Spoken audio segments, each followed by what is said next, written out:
अब ये एक तरफ प्राइम मिनिस्टर का बयान कि वो कह रहे हैं कि ख़वातीन चूँकि बहुत तंग लिबास पहनती हैं, उनके लिबास छोटे होते जा रहे हैं, इससे फहाशी फैल रही है, इससे रेप केसेस में इजाफा हो रहा है। और फिर दूसरी तरफ आप देखें तो वो 3 साल, 4 साल, 5 साल के बच्चों के साथ जो अफसोसनाक वाक़यात पेश आ रहे हैं, ये कैसे इन दोनों चीज़ों का आप अलग अलग मवाजना करेंगे? वज़ीर आज़म का बयान क्या इस सूरत हाल में मुनासिब है? नादिया हुसैन साहिबा भी मारूफ मॉडल अदाकारा हमारे साथ मौजूद हैं। टी डॉक्टर मोइस साहब। बिस्मिल्लाहिर्रहमानिर्रहीम, अस्सलाम वालेकुम जी। देखें, पहली तो बात ये कि एक मुल्क के प्राइम मिनिस्टर को बयान देते वक्त बड़ा सोचना चाहिए। मुख्तलिफ तबकात रहते हैं एक सोसाइटी के अंदर, और उन तबकात तक पैगाम इस तरह पहुंचना चाहिए कि कंटेंट और कॉन्टेक्स्ट दोनों मिले हुए हों। आम फॉर एग्जांपल बहुत ज़बरदस्त फ्रूट है और खाना चाहिए, बड़े विटामिन है, बने मिनरल्स है उसमें, लेकिन डायबिटिक आम नहीं खा सकता। तो इसी तरह जो प्रॉब्लम है सोसाइटी में जो रेप का है, अब्यूज़ का है, इसमें लिबास का इतना ताल्लुक नहीं है जितना मर्दों की ज़हनी हालत का ताल्लुक है। यहाँ प्रॉब्लम माइंडसेट का है। माइंडसेट का ताल्लुक कपड़ों से नहीं होता। क्या हमारे मुल्क में वो ख़वातीन के साथ भी ज़्यादती नहीं हुई जो प्रॉपर पर्दा करती हैं? और फिर पर्दे को डिफाइन कौन करेगा कि एक्चुअल पर्दा क्या होता है? सऊदी अरेबिया में पर्दा कुछ और है, ईरान इराक में कुछ और है, पाकिस्तान के मुख्तलिफ इलाकों में पर्दे डिफरेंट किस्म के। तो पर्दे से मुराद क्या है? अगर एक औरत पर ये आप समझते हैं कि उसे लिबास सही पहनना चाहिए, जो कि मैं मानता हूँ, जो हमारा दीन और हमारा कुरान जो हमको कहता है कि औरत ऐसा लिबास ना पहने जिससे जिस्म के मुख्तलिफ जो पार्ट्स है वो आवेजा हो, तो पर ये कि पता ना चले जिस्म के बारे में। मगर फिर मर्दों की नजरों का क्या हुआ? क्या मर्द पर फर्ज नहीं है कि वो अपनी नजरों को नीचे रखे? अगर सामने कोई खातून गुजर रही है तो उसे एक बार गैर दानिस्ता तौर पर नजर आ जाती है, दूसरी बार नजर क्यों लगाते उसके ऊपर, फिर नजर उठा के क्यों देखते हैं? तो ये बात सारी आउट ऑफ कॉन्टेक्स्ट हो। अब हमें क्या समझ, अगर ये मसला लिबास का है तो वो 4 साल और 5 साल की बच्चियों का क्या? अगर ये लिबास का मसला है तो बहुत सारे लड़कों के साथ जो रेप होता है बच्चों के साथ, उसका क्या ताल्लुक है?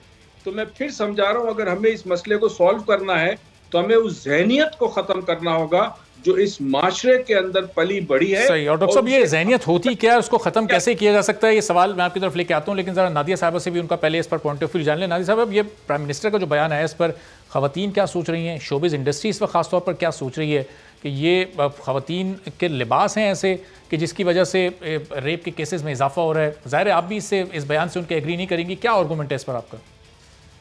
जी बिल्कुल, मेरा बिल्कुल इत्तेफाक है डॉक्टर साहब से। मोस्ट सर्टनली कोई भी ताल्लुक जो है वो औरत के लिबास से नहीं है। ये सिर्फ एक बहाना है, एक जो कि आसानी से मर्दों को दिया जा रहा है। उनको एक प्लेट पे जो है वो बहाना दिया जा रहा है कि जी औरत के लिबास की वजह से हमने जो है ये हरकत की। औरत का लिबास, औरत का वजूद ही जो है मेरा ख्याल है एक बहाना बन जाता है ऐसी हरकत करने के लिए। ये एक बहुत बहुत बहुत डेंजरस एक माइंडसेट है, बहुत ही निहायती डेंजरस माइंडसेट है। हमने बहुत दफ़ा ऐसी वीडियोस देखी हैं। अभी रिसेंटली भी एक वीडियो आई थी जिसके अंदर एक बच्ची चलती भी जो है स्कूल से, मेरा ख्याल है 13-14 साल की थी, मुश्किल से चले 15 साल की होगी, लेकिन वो लड़की जो है वो चल के जो है वो किसी गली मोहल्ले में जो है चल के मेरा ख्याल है स्कूल से वापस जो है वो अकेली जा रही थी। एक मोटरसाइकिल में बंदा गुजरते हुए उसने उसकी छाती को जो है वो ग्रैब किया। मतलब ये क्या हक था उस आदमी का कि वो अकेली बच्ची चलती भी जा रही है तो उसने इस किस्म की घटिया हरकत की और वो बाय चांस कैमरे में कैच भी हुआ, तो वो रिकॉर्डिंग जो है वो आई उसकी। लेकिन उस लड़की के साथ, उस बच्ची के साथ वो उसने क्या, वो स्कूल के लिबास में थी, पूरे पर्दे में थी, वो पूरा उसने लिबास ऊपर से नीचे तक पहना हुआ था, कोई नंगे कपड़े नहीं पहने हुए थे। जस्ट बिकॉज वो एक लड़की थी और अकेली चल रही थी तो उस घटिया इंसान ने जो है मोटरसाइकिल पे चलते हुए उसको उसकी छाती को ग्रैब कर लिया। और नादिया साहब, अब ये सिर्फ मासूम बच्चियों और लड़कियों तक तो ये मामला नहीं महदूद रहा। अब जो ये मदरसे के तालिब इल्मों की जो वीडियोस आई हैं, ज़ाहिर ये इंतहाई अफसोसनाक हैं। क्या उन पर तबसरा किया जाए, क्या गुफ्तगू की जाए कि अगर इम्तिहान में आपने पास होना है तो उस बदफेली का आपको ना चाहते हुए भी हिस्सा बनना है। अब एक माइंडसेट ये भी है, यहाँ तो कोई किसी लड़की की इन्वॉल्वमेंट नहीं है, लेकिन ये वाक़यात बढ़ते जा रहे हैं, रोज़ाना की बुनियाद पर ये वीडियोज़ आ रही हैं।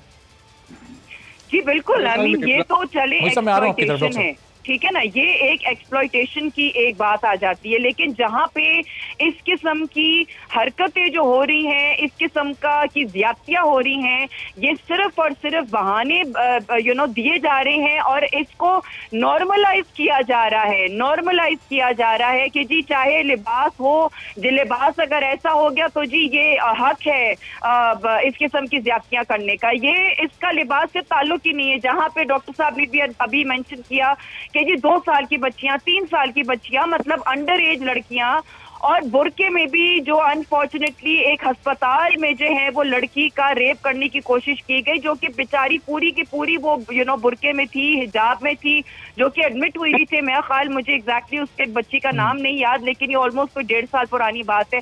उस लड़की का क्या कसूर था जो कि अस्पताल में एडमिट थी और वहां पे मेल नर्स ने उसके साथ क्या हरकत की। मतलब ये तो सिर्फ और सिर्फ एक ऐसी एक खतरनाक माइंडसेट है ये कि जिसके अंदर कोई भी बिल्कुल। नादिर साहब, इस माइंडसेट से निपटने में सोसाइटी का क्या रोल होना चाहिए, मैं आपकी तरफ सवाल लेकर आता हूं। लेकिन डॉक्टर मुईज़ साहब, ये मदरसों में, यूनिवर्सिटीज़ में, तालीमी इदारों में जो ये खासतौर पर वाक़यात पेश आ रहे हैं, यहाँ पर अगर टीचर्स ही, तालीम देने वाले ही इस तरह के वाक़यात में मुलव्विस हों, इसकी रोकथाम कैसे की जा सकती है? इसका हल क्या है? क्या इन लोगों को किसी साइकेट्रिस्ट की, साइकोलॉजिस्ट की ज़रूरत है? क्या करें, इनको कैसे ख़त्म किया जाए सोच को? पहले तो मैं समझता हूँ कि इमरान साहब बड़े ईमानदार हैं, बड़ा जज्बा है, मगर बयान जो उन्होंने दिया वो आउट ऑफ कॉन्टेक्स्ट था, तो उनको ये गैर जिम्मेदाराना था। हमारे माशरे में एक तबका ऐसा है जो बरसों से ये चाह रहा है कि औरत को घर में बंद कर दे, उसको निकलने ना दे। ये उस तबके की ज़हनियत की तर्जुमानी करता है बयान। मैं आपको ये गारंटी दिलाता हूँ, माहिर नफ्सियात हूँ, मैं आपको गारंटी दिलाता हूँ, एक कमरे में औरत को बंद कर दे और मोहल्ले में कह दे कि ये औरत अकेली है, कोई इसका वाली वारिस नहीं है, आप यकीन करेंगे कोई ना कोई दरवाजा तोड़ के उस औरत के साथ ज्यादती करने की कोशिश करेगा। ये माइंडसेट हमारे यहाँ का है। अब टीचर्स भी ये कर रहे हैं, तो इसका मतलब ये कि टीचर्स हम मरीख से तो नहीं लाएंगे ना, इसी माशरे का बंदा ही बड़ा होकर टीचर बनेगा। जब माशरे में घरों के अंदर से आप ये देखते हैं, घर के अंदर तरबियत के माहौल में आप देखते हैं कि आपका बाप क्या देख रहा है, आपकी माँ क्या देख रही है, अच्छा आपका बड़ा भाई टैबलेट लेके बैठा हुआ है, क्या चीज़ देख रहा है, ये जहनों पे असर करती है। बच्चा जब बड़ा होता है तो एक चीज़ याद रखें, माशरे में किसी किस्म की फिजिकल एक्सरसाइज या फिजिकल एक्टिविटी बहुत रिमार्केबल काम करती है मेंटल फ्रस्ट्रेशन को कम करने में। ठीक है, अब आपके यहाँ कोई फिजिकल एक्टिविटी नहीं रही, आज से 5 साल पहले भी नहीं थी, 10 साल पहले भी नहीं थी। अब जब बच्चा घर से निकलता है तो वो फिजिकल एक्टिविटी जब तक नहीं होगी तो इवेंचुअली फ्रस्ट्रेशन बढ़ता है, और ये फ्रस्ट्रेशन प्यूबर्टी पे आने के बाद इतना ज्यादा खतरनाक हो जाता है कि अगर उसकी प्रॉपर तरबियत नहीं कही गई तो वो फिर इस किस्म की हरकत की तरफ करेगा, चाहे वो तालिब इल्म हो या उस्ताद हो या डॉक्टर हो, कोई भी हो सकता है। सही। तो हम सब इसी पैदावार है। मैं आपसे एक सवाल पूछता हूँ, मुझे ये बताइए, अब तक आपने कहा 2000 प्लस केसेस 2020 में रिपोर्ट हुए जी, 3000 मुझे बताइए लोगों को सरेआम फांसी दी गई, गोली मारी गई, कितने लोगों को हुई? मैंने नहीं देखा। तो जब मैं देखता हूं कि कोई शख्स ये हरकत करने के बाद थाने जाता है, थाने से जेल ले जाता है, जमानत हो जाती है, बाहर आ जाता है, कोई पूछने वाला नहीं, कोई इंसाफ नहीं होता, और वो इंसाफ भी ऐसा हो कि जो आवाम को नजर आए। सब्सक्राइब करें और बेल दबाएं ताकि कोई खबर रह न जाए।